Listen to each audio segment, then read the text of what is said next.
Yo, what's going on? What's going on? You know what I'm saying? What's happening? What's up? Yo, I'm geeked. You know what I'm saying? I can't wait until November 11th, where we as black folks is going to get dressed up, cosplay. We're going to have our dashikis on. You know what I'm saying? We're going to have our fake afro weaves or wigs. You know what I'm saying? We're going to go out there and get the Bob Marley fake dreads and all of that stuff. This is when we have the opportunity, blacks that is, get to play, cosplay, being black. Oh man, it's going to be a wonderful thing. You know what I'm saying? Everybody is Wakanda forever. I can't wait. I can't wait to go to the movies and see a movie about a bunch of black people living in a fictitious place, having the most precious metal on the planet that's unbreakable, unstoppable, called vibranium. I can't wait to see fictitious black love. I can't wait to see fictitious black unity. And man, when it's over, I mean, come on, let's be real. We're gonna cry, we're gonna laugh, we're gonna have a good old time. It's gonna be exciting. Wow, it's gonna be a beautiful experience to be black for about, how long the movie is gonna be? About 2.5, 3 hours long. And when we come out of the movie theater, we're gonna be, we're gonna talk about it, you know, and man, our children are gonna be happy. We're gonna be happy. Because the reality of it is we got away from police brutality. We got away from black on black crime. We got away from gentrification. You know what I'm saying? Systemic racism. For about 2.5, 3 hours, we went into a fictitious world.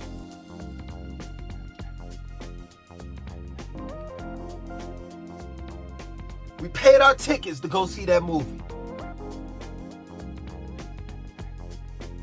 We enjoyed ourselves as a family. But all of it was farce. The reality of it is that black people are in a worse condition that they were when part 1 of Black Panther came out.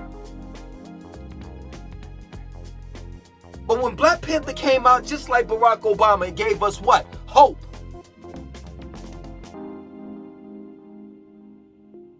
That was our version. That was our version of Superman.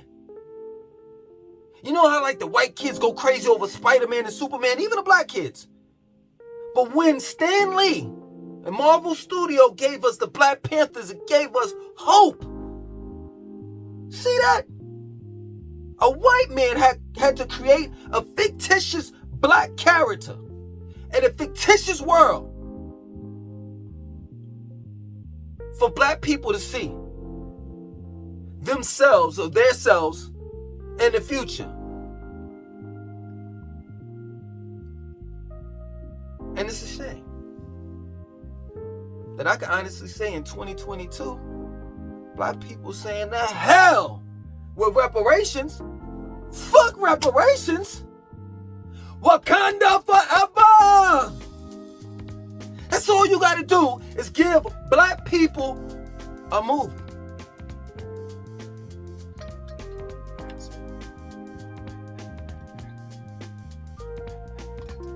And they'll be pacified until, you know, they might get a little, you know, unedgy.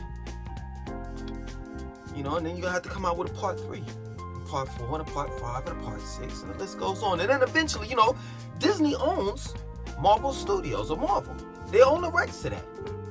So, you know, eventually, you know, black people get in an uproar. You know, Disney will have in Florida, if I'm not mistaken, in Orlando, I think it's Disney World. Disney World will carve out a section, you know, in Disney World where they'll have a Wakanda forever. They'll have a Wakanda there. So you could take your black kids to Disney World so they could see themselves and be proud. Black people, they don't want no reparations. They want to just be acknowledged. In the white world. And the way that you can acknowledge black people is just give them some bogus shit. Bogus storyline, fictitious characters. Because we ultimately know that Wakanda, I don't care what Akon is doing over there. He's working with the Chinese. So it's not going to be a full-fledged, because he's saying that he's building the city over there. You know what I'm saying? It's going to be, like Wakanda. It's going to be state-of-the-art. But it's not going to be a black city because the Chinese are in it. They're flipping the bill. And no one, no race, no person does anything for free. So they're going to want their piece of the pie, a percentage or whatever have you. The closest that we have ever came to having a Wakanda is, was the Black Wall Streets, plural, in America. We had Tulsa, Oklahoma. We had Durham, North Carolina, Hayti area. We had Brooklyn and Charlotte, North Carolina. We had in Tampa. I'm just not finding out that there was there was villages or a city within a city. And what they do as usual, they took a highway and ran straight through our communities. We had the Dawn settlement in Canada. The list goes on. Some of us was willing to give it up, and wanted to be a part of American society. They believed in desegregation.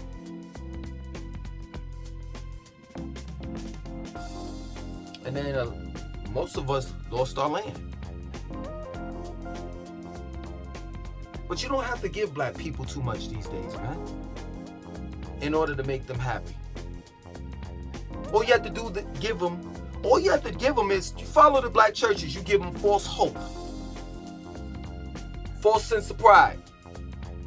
That's what you do. That's the reason why politicians go to the black churches first. Because they know that the black churches have your mind in the black community. Straight up. Have you believing that there's going to be a change where change ain't nowhere near around the corner. But this is all you have to do. And it's a shame. But then again, it's not, because I'm used to black people acting the way that they act. Because we're always looking for some type of savior to come and help us. In the 90s, Bill Clinton was the first black president. And the reason why we call him the first black president is because of the fact that he played the saxophone. He liked jazz, like hanging around a couple black people. And then he got a blowjob by Monica Lewinsky in the White House. But you don't have to give black people too much. They don't want reparations. They just want false hope, faith in something that doesn't exist, and they'll be all right. So no disrespect towards Christians or people that are religious that follow this character called Jesus Christ. But look at him. Look at this character in the black community. We've been following behind a Jesus that does not look like us. Blonde hair, well, blondish like hair. I don't know. It depends on what movie you're looking at, which is crazy. But the oldest Jesus movie that I looked at, you know what I'm saying, where he had like brownish kind of hair and blue eyes and pale skin. A savior that didn't look like us. And we accept that image and likeness, even though it speaks of the so-called Messiah in Reparations chapter 1, verse 14 through 15, if I'm not mistaken. And it said he had hair like lamb's wool, feet like as if it was burnt brass, eyes of flame as fire. That's a description and I'm not quoting this verbatim, I probably messed up a little bit, excuse me for my ignorance, but you know where I'm coming from. That was a description to me, in my personal opinion, when I read it for the first time, second, third, fourth, fifth, sixth, of a black man. And how can Jesus have been, you know what I'm saying, of European descent when he wasn't even born in Europe? But black people will continue to run with that. My grandmother had, and still has, a Jesus hanging up on her wall, a white Jesus that is. I used to go to her church, St. Amusine Church in Durham, North Carolina. They got a picture, I don't know if they still have it, but when I went there with my grandmother, they had a big ass, like 9-foot picture on a wall of a white Jesus. You don't have to give black people much, especially in 2022. All you got to do is give them Wakanda forever. Think about that. They're milking the cow as much as they can. Think about that. My man Pretty Ricky texted me the other day, and he was like, yo, man, why are black people falling for this shit? You know what I'm saying? But then, you know, shallow blacks would be like, man, it's just a movie. You know what I'm saying? Y'all too deep with it. Y'all conspiracy theorists and this and that and so forth. If it's just a movie, why y'all cosplaying, man? Why y'all black acting black? Why? Why y'all so involved into the characters? Why y'all so involved into what? The CGI. Pretty Ricky pointed that out to me. He was like, why is that movie so CGI? And a lot of other of the Marvel movies are really like, kind of like realistic. But we had a conversation back and forth via text, and I mean, I had to go deeper into it.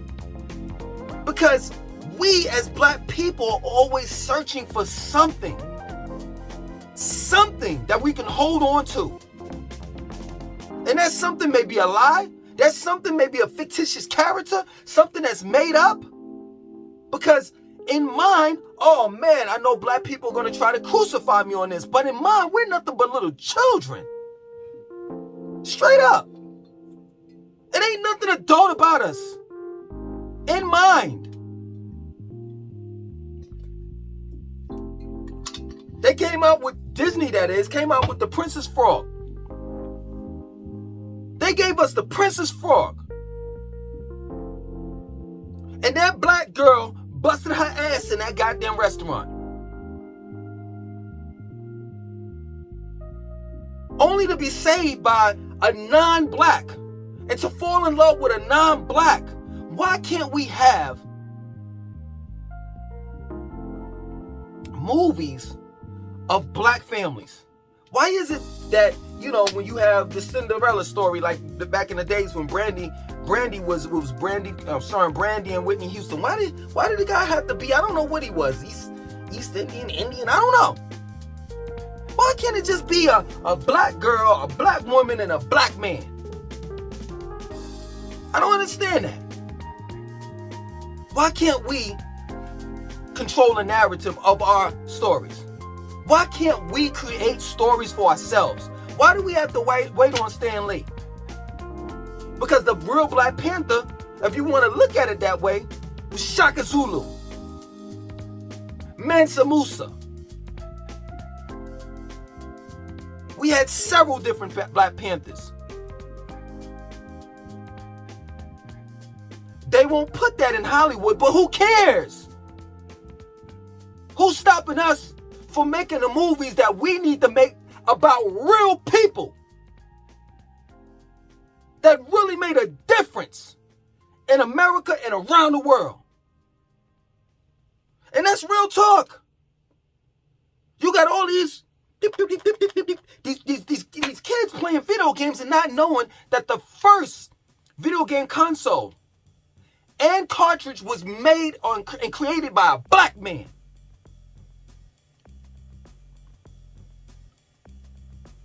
George Washington Carver is the Black Panther of our race.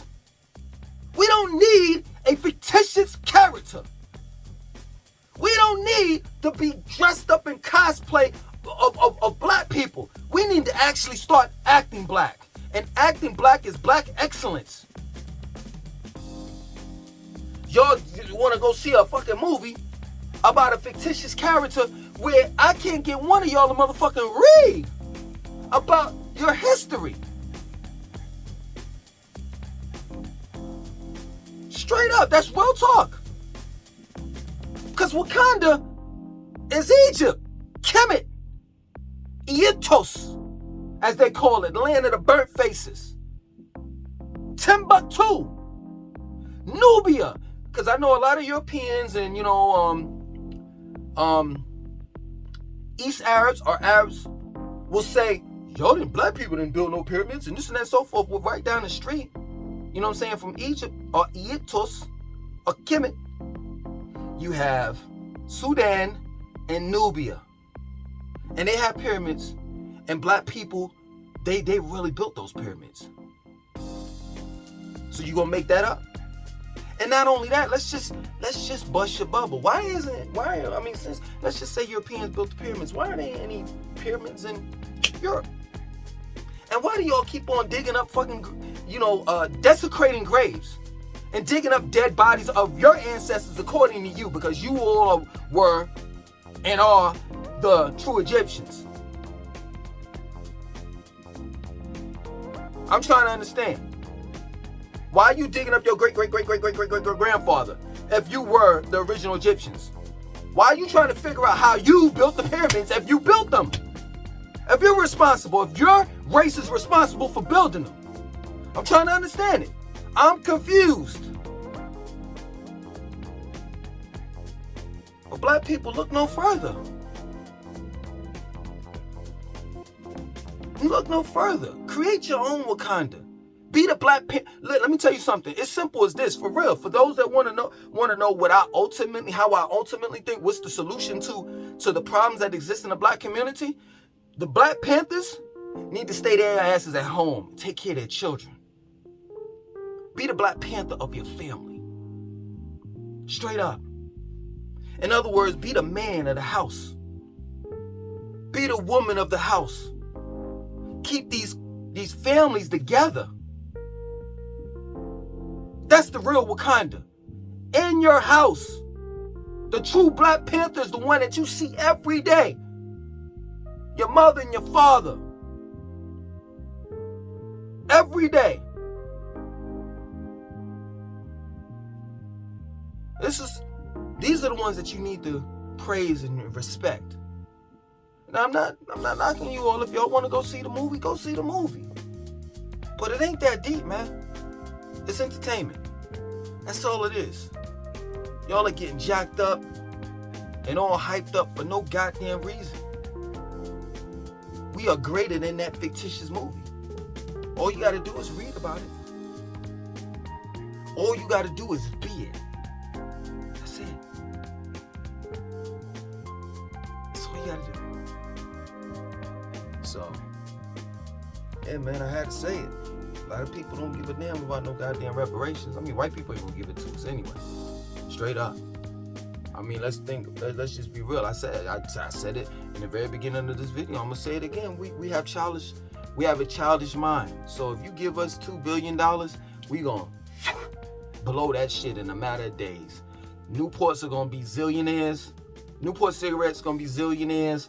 Cadillacs, Rams, Gucci, Louis Vuitton. Boy, we're nothing but consumers. Straight up. Straight up. And if you don't believe me, man, one of the biggest reasons why we'll never get reparations is because we're going to destroy the dollar bill.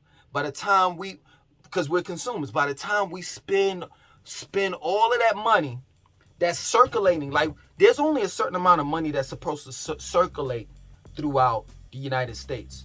They print money and they burn it as well. You understand? To keep the economy kind of balanced. You put a surplus of, let's say they give us $1 billion. You put a surplus of a billion physical dollars inside the United States economy, it will totally destroy it.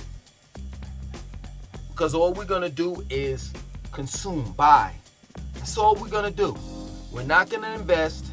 We're not going to build infrastructure.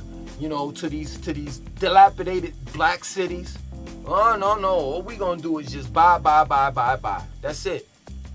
So, yeah, man, even if they were to give us reparations, I mean, it wouldn't do us any good.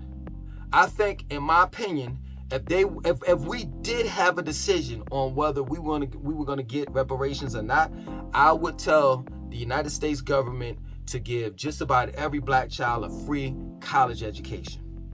Straight up. To invest in these HBCUs. Straight up. We need those real big dollars, you know what I'm saying, to put in our black colleges, because knowledge is key. Ain't no goddamn Wakanda Forever gonna fucking change shit. No goddamn fictitious movie. Straight up. Don't put $1 in my hand. Fuck that. I don't want no motherfucking money from you. I want the education that you deprived me from for years. You know what I'm saying? It got so bad to the point where we had to build our own schools, our own colleges. And I know you're going to say, so well, the white people helped us and da-da-da, and they did with the Rainbow Coalition. They started NAACP. Whatever, man. Whatever. At the end of the day, man, we got to start from somewhere. So, yeah, I would tell the United States government, you know what I'm saying, put that money into our black colleges, our HBCUs. You know what I'm saying? And these black athletes, man, that's another thing. Stop going to these fucking big-ass colleges. Because the talent is you. It's in you. So if you were to go to these HBCUs, you know where the cameras are going to go? You know where ESPN is going to go? You know where the dollars are going to go? It's going to go into the HBCUs. Other than that, man, I have my opinion. You may not like it. It is what it is. You have yours. Feel free to put it in the comment section of this video on what to do about reparations and Wakanda forever. Other than that, my name is Langston2092. I want you to like, comment, subscribe. Definitely share this video.